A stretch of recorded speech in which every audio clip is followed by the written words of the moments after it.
Hi everyone, a very warm morning to all of you. Myself Anjali Gudnala, and today I'm going to tell you some of the idioms and phrases which will help to enhance the beauty of your sentence. Okay, so basically क्या होता है जब हम लोग English में new learner होते हैं, जब हम बोलना सीखते हैं, मीन्स आई मीन टू से जब हम बिगनर होते हैं, तो एट दैट पॉइंट हमारा फोकस कहाँ पे होता है?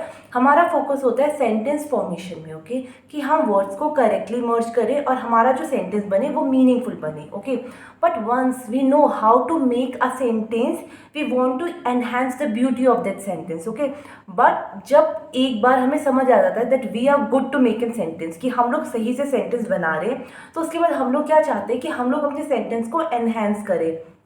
एनहेंस करने से क्या होता है? वो ब्यूटीफाई करता है सेंटेंस को और ज़्यादा। ठीक है, जो लोग होते हैं वो अट्रैक्टेड होते हैं to hear that sentence. Okay, और to see that sentence. Okay, तो आज मेरा फोकस यही है कि मैं आप लोगों को कुछ ऐसे ईडियम्स और फ्रेजेस बताऊं जिसको आप लोग अपने सेंटेंस में इंक्लूड करें और आपकी जो सेंटेंस की ब्यूटी है वो और ज़्यादा एनहेंस हो। ओके, सो इसके लिए मैंने कुछ नोट डाउन करे हैं। So I am gonna tell you about each and every idiom and phrases in detail. Okay, so moving with the first one, that is a hard nut to crack. Okay, तो इसको ढंग से सुनिए, मैं यहाँ पे मेंशन भी कर दूंगी, a hard nut to crack. Okay, तो अब आप लोग इसको हिंदी में समझे ना, तो इट इज समथिंग, किसी को तोड़ना, किसी को सॉल्व करना बहुत ज़्यादा हार्ड है। तो इसका मतलब क्या होता है? समटाइम कुछ लोग ऐसे होते हैं लाइफ में जिनको समझाना बहुत मुश्किल होता है। ठीक है, तो हम वहाँ पे यूज़ करते हैं ओके, दैट कि उस बंदे को समझाना या फिर उस लड़की को समझाना, उस लड़के को समझाना, ठीक है, उस बच्चे को समझाना is a hard nut to crack. I hope आपको पहला इडियम और फ्रेज समझ आया होगा। कभी भी आपके सामने ये वाली सिचुएशन हो, आपको किसी को समझाने में बहुत इशू आ रहा है, ठीक है, और आपको अगर किसी को बताना तो आप बता सकते हो कि to tell him about this it is a hard nut to crack. Okay, so ये ब्यूटी को एनहांस करेगा आपके सेंटेंस की। Now moving to the second one, that is all ears. Okay, it's all ALL, all ears. Ears mean कान। ठीक है, तो अगर आप लोग सुनोगे ना, ऑल मतलब सभी के और एयर्स मीन्स कान, तो इसका मतलब पता क्या होता है कि किसी चीज़ की ओर बहुत ज़्यादा कंसंट्रेटेड होना। Okay, let me read out the full one. Very concentrated or keen to listen to the other person who has your full attention. ठीक है, मतलब किसी की और ना बहुत ज़्यादा कंसंट्रेशन से और बहुत ही इंटरेस्ट के साथ सुनना किसी को। ठीक है, इसका मैं आपको एक छोटा सा एग्जांपल बताती हूँ, इससे आपको ज़्यादा क्लियर समझ आएगा। Children are all ear with the teacher when she tell them fairy tales. Okay, जो चिल्ड्रंस होते हैं ना, उनका पूरे उनके जो एयर्स होते हैं वो एक टीचर की तरफ होते हैं। कब? जब टीचर उन्हें फेरी टेल्स, कहानियाँ सुनाता है परियों की। ओके, तो ऑल एयर का मतलब क्या होता है? Concentrated. Okay, now moving with the third one, that is a picture is worth 1,000 words. Okay, a picture is worth 1,000 words. ये तो पढ़ के बहुत सिंपल तरीके से पता चल रहा है कि एक पिक्चर है, उसकी कीमत क्या है? वर्थ है, मतलब बहुत ज़्यादा है 1,000 वर्ड से। तो इसको आप लोग क्या बोल सकते हैं? कई बार क्या होता है, आप किसी को कितना भी समझा लो but the person will not retain. ठीक है, उसको याद नहीं रखेगा और हम कह सकते हैं उसको समझ नहीं पाएगा। बट अगर आप उसको कोई पिक्चर दिखा दे तो वो एक इम्प्रेशन पड़ जाता है हमेशा के लिए। ओके, तो इसका मतलब यही है, मैं आपको इंग्लिश में बताती हूँ। It is better to show than to tell. Okay, तो बार बार बोलने से अच्छा क्या है कि आप किसी को उस चीज़ को दिखा दें। आई होप आपको क्लियर हुआ होगा। इससे क्या होता है, पिक्चर जो होती है ना वो कन्वे करती है मैसेज को ज़्यादा जल्दी से और एक ज़्यादा लंबे टाइम के लिए। ठीक है, तो दैट इज़ द रीज़न हम लोग कह रहे हैं a picture is worth 1,000 word. Now moving with the fourth one, that is a piece of cake. Okay, तो इसका मतलब क्या होता है मैं आपको बताती हूँ। कोई भी चीज़ हो, अगर वो बहुत सिंपल हो तो हम उसे बोलते हैं अरे it's a piece of cake for me. Okay, means easy task हो, कुछ भी बहुत ईजिली आप अचीव कर सकते हो। ठीक है, करा नहीं है बट कर सकते हो, उसको आप बोलोगे अ पीस ऑफ केक। ठीक है, better late than never. Okay, तो इसका मतलब क्या है, कई बार नहीं होता किसी चीज़ को ना ही करने से अच्छा, ठीक है, उसको लेट कर लो। मीन्स अपने एफर्ट्स उसमें दिखाओ। तो इसका मतलब आपका यही है, it's better to arrive late than not to come at all. Okay, तो कई लोग क्या होते हैं, अरे यार ये तो हमसे हो ही नहीं पाएगा, हम तो इसमें एफर्ट्स ही नहीं लगाएंगे, ठीक है। तो वो उस चीज़ में क्या करते हैं, अपने नलीफाइड एफर्ट्स दिखाते, अपने इनसे जीरो एफर्ट दिखाते। तो हम वहाँ पे बोल सकते हैं it's better late than never, कि क्या बोलते हैं, ना करने से अच्छा क्या, तुम उसे थोड़ा लेट करो but you need to do it, okay, at least give a shot. Okay, तो इसका मतलब यही है कि instead of ignoring do it in a very slow manner. Okay, आराम से और लेटली कर लो, ठीक है, whenever you feel comfortable.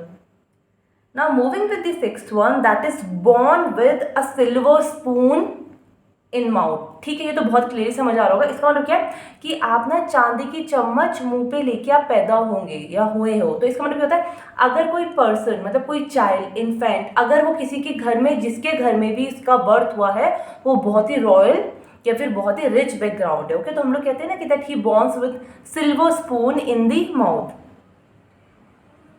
Next है आपका कर्टेन लेक्चर। तो कर्टेन लेक्चर बहुत सही चीज़ है। इट्स लाइक, देखो लेक्चर मीन्स जब कोई आपको सुना रहा है, ठीक है, और लेक्चर का किसी को भी कभी कोई इंटरेस्ट नहीं होता सुनने में। ओके, और कर्टेन मीन पर्दे के पीछे। तो इसका मतलब होता है scolding of wife to the husband. Okay, अगर कोई वाइफ अपने हस्बैंड को डांट रही है, ठीक है, secretly, not in front of the people और क्राउड, चुपचाप से, तो हम उसे बोलते हैं curtain lecture. I hope it is clear to you. Next one is break the ice. तो ब्रेक द आइस का मतलब क्या होता है, फॉर एग्जाम्पल हम दो लोग हैं, ठीक है, तो हम दो लोग फर्स्ट टाइम मिले हैं and we are not saying anything, हम दोनों के दोनों चुप है, या ठीक है, दो लड़कियां हो गई, दो लड़के हो गए, या फिर एक ग्रुप डिस्कशन नहीं, एक ग्रुप में बहुत सारे लोग हैं, okay, and no one is saying anything, कोई कुछ नहीं कह रहा। तो उसके बाद जब भी कोई पहला वर्ड बोलेगा तो that is break the ice, ठीक है, साइलेंस को तोड़ना। To try to become friend with someone, okay, to start to make something, okay, by speaking, ठीक है, कुछ बोलना, कहीं पे कुछ चीज़ नहीं हो रही है तो वहाँ पे जो उसका एक शांत सा माहौल है उससे बाहर निकाल के वहाँ पे अपनी कन्वर्सेशन को स्टार्ट करना। Next one is break a leg. Okay, तो ब्रेक अ लेग का मतलब क्या होता है, बेस्ट विशेस। ओके, नहीं होते कि कल आपका एग्जाम है, go and break the leg. Okay, break a leg, इसका मतलब ये नहीं है कि टांग का टूटना नेगेटिव वे में नहीं आता, ये पॉजिटिव में ही आता है, गुड लक और बेस्ट विशेस। एग्जाम्पल देखिए, you have your test tomorrow, break the leg. Okay, कल तुम्हारा टेस्ट है, ऑल द बेस्ट टाइप का, मीन्स अच्छा अच्छा करके आना। कैन जज a book by its cover, ठीक है, just a second, so it was a mistake, it was like this, can't judge a book by the cover। okay, तो कई बार क्या होता है, लोग नहीं बोलते, जैसे कोई भी हो, ठीक है, कोई बच्चा ज़्यादा अट्रैक्टिव नहीं दिख रहा बट एट लास्ट उसने क्लास में टॉप किया है, ठीक है, या फिर उसने कोई कॉम्पिटिटिव एग्जाम में बहुत अच्छा स्कोर किया है and now he had a very good job, तो हम ऐसे बोलते हैं कांट जज a book by the cover. Okay, मतलब बाहर का कवर देख के, ठीक है, just by seeing the exterior things of anything, of any person, of any house, don't judge it। okay, पहले उसके go through करो उसे, then only you will know that what the person is। now next one is chasing rainbow। okay, तो chess का मतलब क्या होता है, पकड़ना, एंड रेनबो मीन्स एक ब्यूटीफाई सिंबल है, ठीक है, फुल ऑफ कलर्स है, ठीक है, तो इसका मतलब क्या होता है, आप लोग क्या कर रहे हो, टू फॉलो योर ड्रीम, अपने जो सपने हैं उनको फॉलो कर रहे हो। Okay, trying to do something that can not be achieved means आप कुछ ऐसा अचीव करना चाह रहे हो जिसको अचीव करना सिंपल नहीं है, but you are trying to do it, ठीक है, for your future and all. Next one is very good, cool as a cucumber. Okay, तो कुकुम्बर यू ऑल नो, हम लोग गर्मियों में खाते हैं, ठीक है, और हम लोग क्यों खाते हैं उसको, in order to feel relax, calm and all, तो it's like that only, to be very calm and relaxed. Next is cost an arm and a leg, ठीक है, अगर कोई चीज़ आपको कॉस्ट कर रही है, आपका एक आर्म और आपका एक लेग, तो इट्स मीन वो बहुत ही ज़्यादा एक्सपेंसिव है। तो आई होप आपको ज़्यादा समझ आया होगा। When something is very costly तो हम लोग बोल सकते हैं वो हो, जैसे सपोज आपने किसी को बोला भाई मुझे वाली चीज़ चाहिए, ओके, तो उसको जिसको दिलाना है दैट पर्सन कैन से ओहो that will cost me my arm and my leg, तो it is very costly for me, okay, very expensive for me. Next one is very important, that is cry over spilled milk. ठीक है, तो इसका मतलब क्या है, दूध गिर गया अब तुम रो रो। देखो सिंपली इसका मतलब क्या, अगर कोई चीज़ खत्म हो चुकी है, ठीक है, टाइम उसका वेस्ट हो चुका है, तो उसके ऊपर रो के कोई फायदा नहीं है। तो इसका मतलब आपका यही है, to be upset about something that is already done और a mistake that can not be change, means वो चीज़ हो चुकी है, अब उसके ऊपर रोना या उसके ऊपर अपसेट रहना दैट इज वर्थलेस। ठीक है, उसका कोई यूज नहीं है। Instead of getting sad about that thing, you need to stand again and you need to continue it. Okay, तो मतलब यही है कि उसके ऊपर रोके आपका कोई फायदा नहीं है।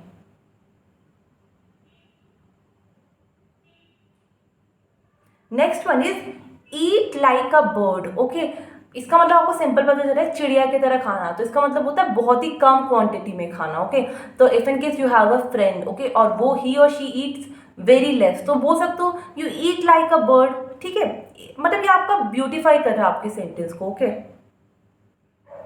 Next one is feeling under the weather. Okay, it's like अगर तुम ना वेदर के फील करो उसके अंडर, तो इसका मतलब होता है to feel sick. Okay, means you are not feeling well and all, इसके लिए आप यू आर यूज करते हैं।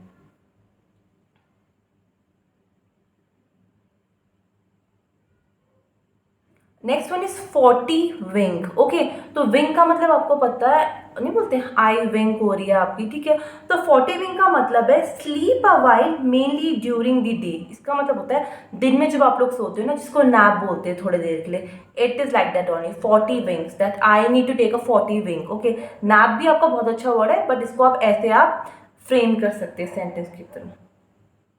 Next one is give a shot. Okay, तो गिव अ शॉट का मतलब होता है suppose you are not familiar about something, okay, and you are doing it at the first time, तो हम बोलते हैं let's give a shot. Okay, at least हमें अपने एंड से ट्राई करना चाहिए, बाकी रिजल्ट जो भी हो। मैं आपको पूरा एक्सप्लेनेशन देती हूँ। To try something you are not quite familiar with, कुछ ऐसी चीज़ करना जो आपने पहले ना करी हो। Next one is go cold Turkey. Okay, go cold Turkey, इसका मतलब होता है टू सडनली स्टॉप और क्वाइट सम बैड और एडिक्टिव बिहेवियर। ठीक है, इसका मतलब क्या होता है, कुछ एडिक्टिव बिहेवियर है जो बेकार चीज़ है, आप उसको स्टॉप कर रहे हो। ओके, जैसे फॉर एग्जाम्पल होता है स्मोकिंग, तो you are quitting that. Okay, तो इसमें यही सब चीज़ें आती हैं। Next one is hold once piece. Okay, तो होल्ड वंस पीस का मतलब होता है बी साइलेंट। ओके, मतलब शांत हो जाना। Next one is it is not a rocket science. ठीक है, तो इसका मतलब है कुछ चीज़ ज़्यादा डिफिकल्ट ना होना। ठीक है, सपोज कई बार क्या होता है, मैं आपको बताती हूँ, आप लोग अपने कॉलेज वगैरह में जाओगे या फिर आगे अपनी प्रोफेशनल लाइफ में जाओगे या फिर अपने स्कूल में भी हो आप लोग। ठीक है, तो कई बार टीचर क्या कहता है, ये कोई रॉकेट साइंस नहीं है, any one can do it. Okay, मतलब कुछ ऐसा नहीं है कि इसके लिए तुम्हें प्रॉपर वाला बैकग्राउंड ही चाहिए, तो दैट इज ऑल। तो आपको पूरा डिटेल में बताती हूँ। It's not difficult, it's not complicated, बहुत सिंपल होना, ईजी होना। Okay, it's not a rocket science.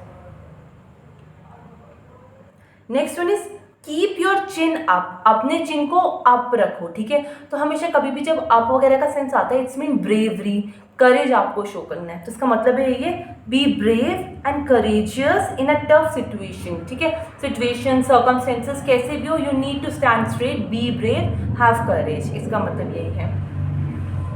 Next है kill two bird with one stone. Okay, इसका मतलब क्या होता है, एक पत्थर से नहीं बोलते आप दो चिड़ियाओं को मार रहे हो, मतलब है आपका accomplish two different things, job और action, and solve them at the same time, मतलब दो डिफरेंट गोल है। ठीक है, अलग अलग चीजें, बट आप दोनों को accomplish करो, पूरा करो एक ही टाइम पे। Next one is lose your marbles. Okay, तो इसका मतलब क्या होता है, अगर सपोज छोटे में आप लोगों को पता है मार्बल्स जो होते थे ना, उसका गेम होता था, तो लूज मीन्स आपने खो दिए अपने मार्बल, तो इट विल बी लाइक आप इंसेन हो जाओगे, पागल नहीं हो जाते, या फिर गो क्रेजी वाले सेंस में, वो I have lost it in all. ठीक है,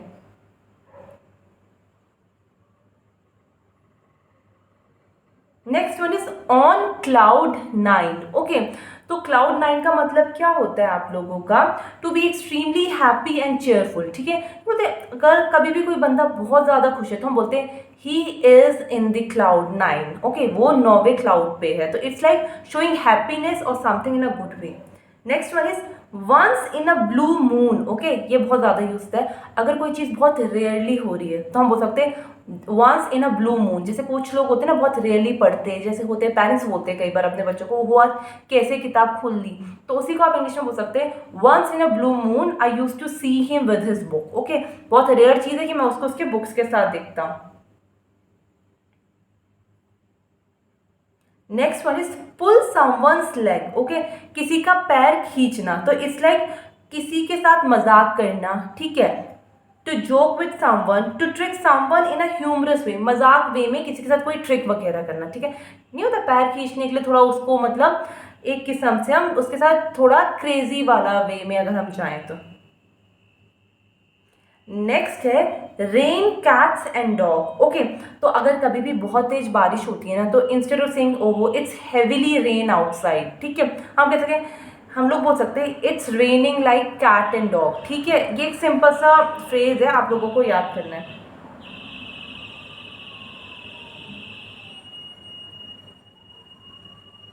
next one is to cut corners, तो इसका मतलब होता है to do something in an easy and very cheap way to reduce time money and expenses. Okay, to cut corner को आप कैसे याद कर सकते हैं, सपोज आपकी कुछ चीज़ है स्क्वायर में लगाओ, उसके आप कॉर्नर काट रहे हो, मीन्स आप खर्चे को रोक रहे हो। तो वही चीज़ है कि किसी चीज़ को ऐसे वैसे करना कि आप मनी को भी बचाओ, टाइम को भी बचाओ और एक्सपेंसेस को भी बचाओ। Next is to have sticky fingers, ठीक है। स्टिकी फिंगर्स होना इसका मतलब होता है टू बी थीफ, चोर होना।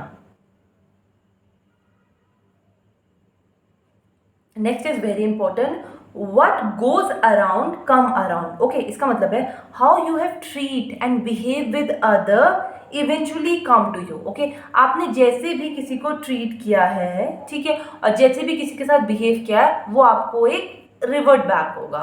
Okay, now coming to the last one, that is zip your lip. Okay, तो इसका मतलब होता है जिप, नहीं बोलते चेन लगा लो अपने लिप्स में, तो इसका सिंपल मतलब है टू रिमेन अ सीक्रेट और अ साइलेंट, ठीक है। मीन्स आप लोगों को चुप ही रहना है। आई होप आपको ये इडियम्स और फ्रेजेस समझ आए होंगे। So that's all for the day, thank you.